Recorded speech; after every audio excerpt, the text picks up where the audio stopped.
है। पाकिस्तान के prime minister Shahbaz शरीफ ने इंडिया को वार्न किया है और कहा है कि इंडस वाटर हमारी रेड लाइन है। आज तकरीबन 80 साल बाद भी हम कह रहे हैं कि निज़ाम नाकाम हो चुका है। आज हम ये बहस करने पर मजबूर हैं कि पाकिस्तान के लिए कौन सा निज़ाम बेहतर है। कि पाकिस्तानी फौज की और भारतीय फौज की तल्ख कलामी हो गई है आपस में, और एक वजह थी, ये वजह हम आपको पहले भी बता चुके हैं। उन्होंने कहा कि इंडस वाटर हमारी रेड लाइन है, इसको ना छेड़ा जाए, और इंडिया अगर राह रास्त पर ना आया तो उससे बराह रास्त बात करेंगे।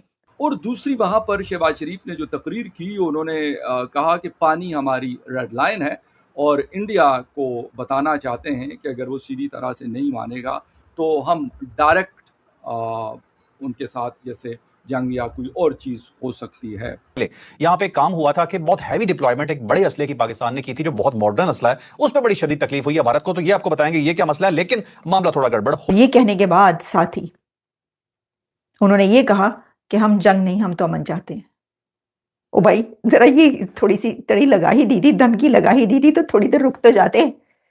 फौरन ही ढेर हो गया आपने कहा नहीं भाई हम थोड़ी चाहते हैं जंग, हम तो फिर आप ये धमकियां क्यों दे रहे हैं। लेकिन 14 अगस्त के दिन पाकिस्तान का वजीर आजम भारत को जो है वो धमकी लगा रहा है। उसने भारत को वार्न कर दिए कि जो इंडस वाटर है वो हमारी रेड लाइन है। वो कह रहे बूंद बूंद पानी, एक एक बूंद इंडस वाटर का पानी जो है उस पर हमारा हक है।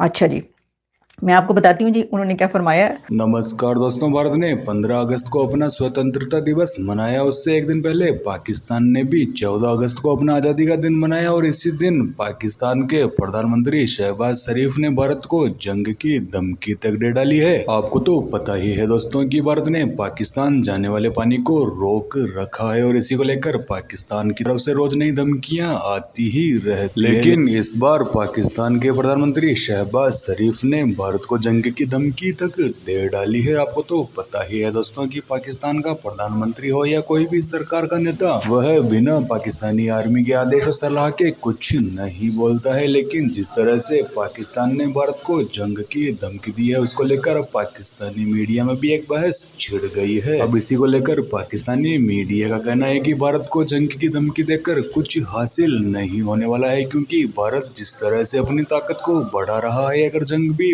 हो गई तो उसका उल्टा नुकसान पाकिस्तान को। और साथ ही उनकी उंगली यूं उठी हुई है। आपको पता है ना, शहबाज शरीफ साहब जब करते होते हैं तकरीर तो उनकी एक स्टाइल है कि वो यूं, ये वाली होती है, नहीं ये वाली है, ये वाली उंगली जो इस तरह उठाकर बात करते हैं। वो कह रहे हैं भारत सुन ले, इंडस वाटर एक एक बूंद पानी हमारी रेड लाइन है। और साथ मैंने आपको बताया उनका जी सही तरह अगर जे तुसी राहे रास्ते ना आए तो फिर तुसी अस्सी जड़े है गए वो दूसरी तरीके से हम बात करेंगे। और उससे पहले फिर उन्होंने कह दिया कि हम थोड़ी जंग चाहते हैं, हम तो अमन चाहते हैं। तो जी पाकिस्तान के पानी की एक एक बूंद हमारी रेड लाइन है। भारत राह रास्त पर ना आया तो बराह रास्त जवाब दिया जाएगा, वजीर आजम ने। अच्छा, इंडिया इतने अरसा हो गया राह रास्त पर नहीं आ रहा, उसने पहले पानी रोका आपका, फिर पानी छोड़ दिया, फिर रोका, मोदी ने पानी छोड़ दिया, मोदी ने पानी रोका, इतनी बार ये वाली होती रही बात, और सब नाराज़ होते रहे। कभी बिलावल भुट्टो का कोई स्टेटमेंट आती रही, कभी शहबाज शरीफ साहब की कुछ स्टेटमेंट आती रही, कभी किसी की आती रही कि देखो इंडिया हमारे साथ क्या कर रहा है, देखो भारत ने फिर पानी रोक दिया, देखो ये कर दिया। और अब फिर वही बात कर रहे हैं। अगर किया वो तो कितनी बार कर चुके हैं, तो कब करेंगे आप, इसका जवाब कब देंगे, बदला कब लेंगे। लेकिन हम नहीं चाहते कि अब बदला लें, मैं वैसे ही बात करी। अच्छा जी, वज़ीर आज़म का कहना था जी आज दिलों में जज्बात का समंदर ठाटे मार रहा है, ठीक है। और फील्ड मार्शल की उन्होंने जो लगा के तारीफ़ की है वो आपको पता है, मतलब सही तरीके से पॉलिश किया उन्होंने, ज़बरदस्त तरीके से खराज तहसीन पेश किया है मार्का हक पर। ये तो आपको पता है इस 14 अगस्त पे ये वाली बात तो होनी थी। फिर उन्होंने कहा जी, वज़ीर आज़म ने कहा कि ऐलान करता हूँ कि पाकिस्तान के, यानी ऐलान किया है प्राइम मिनिस्टर शहबाज शरीफ ने कि पाकिस्तान के पानी की एक एक बूंद हमारी रेड लाइन है। भारत राह रास्त पर ना आया तो उसे बराह रास्त जवाब दिया जाएगा। लेकिन हम जंग नहीं, हम चाहते हैं। लेकिन इम्पोर्टेंट मतलब चल रही है। एक तो ये है कि इंडिपेंडेंस डे की तकरीबात जारी हैं। रात को भी बड़ी एक 13 अगस्त की रात को एक बड़ी तकरीब हुई, फायरवर्क्स हुआ, सड़कें सारी ब्लॉक थी, बल्कि बंद कर दी गई थी। लोग परेशान रहे, लेकिन इससे कोई इतना ख़ास फ़र्क नहीं पड़ता। ये पाकिस्तानी इनके लिए कोई इतना बड़ा इशू नहीं है। सड़कें बंद हो जाए, बिजली बंद हो जाए, पानी बंद हो जाए, कुछ और हो जाए, कोई इतना बड़ा नहीं है। ये भी सही, वो कहते हैं ना कि वो कहते हैं अगर एटम बम चल जाता है तो एक ही मखलूक बनेगी, वो कॉकरोचेज़ है। तो मुझे लगता है ये भी वही है। आई एम सॉरी टू से, मतलब वैसे ही ऑन अ लाइटर मूड ये कह रहा हूँ, मैं भी उनमें शामिल हूँ। तो खैर बात वहाँ पे हो रही थी बड़ी, जिसे कहते हैं कि जहाज़ वहाज़ उड़ाए गए, उससे कोई शोले वोले छोड़े गए। मैं आपको सच्ची बात बता दूँ ना, तो मैं गया हूँ और ना मेरा दिल कर रहा था जाने को, वो लाइटें देखने का भी। पहले पहले जाया करते थे, ऐसा नहीं कि नहीं जाया करते थे।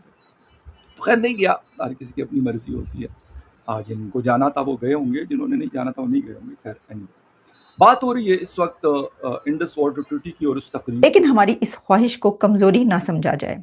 कौम मुत्तहिद हो तो कोई ताकत शिकस्त नहीं दे सकती। पाकिस्तान की तरफ कोई मैली आंख से देखने की जुर्रत ना करे। हम सब पाकिस्तान के वारिस हैं, वगैरह वगैरह वगैरह। मतलब कि बचपन से हम ये सब जो जुमले हैं ये सब सुनते चले आ रहे हैं, सेम टू सेम। अच्छा, उसको मतलब कोई नया स्पीच राइटर रख लें, उसे कहें ज़रा इसमें थोड़ी इनोवेशन लाओ, थोड़ी सी ज़रा जो है ना इसके अंदर थोड़ा नई जो है वो नयापन पैदा करो, यही कर लो थोड़ा जिहा। मैनू कह दियो, मैं लिख देनी है नए पेन नाल, लेकिन जी वही पुरानापन जो है वो इसके अंदर झलकता है, वही सेंटेंसेस, वही सब कुछ।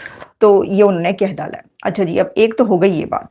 फिर जी इसके बाद एक और नई बात हम करेंगे, जो मेरे पास खबर सामने इस वक्त मेरे है, वो ये है कि जो मक्का मुआहिदा हुआ है, मक्का डिफेंस पैक्ट जो हुआ है, उसके अंदर जो नई डेवलपमेंट अब होने जा रही है वो ये है कि मक्का डिफेंस पैक्ट के तहत तुर्की, सऊदी अरेबिया और पाकिस्तान ये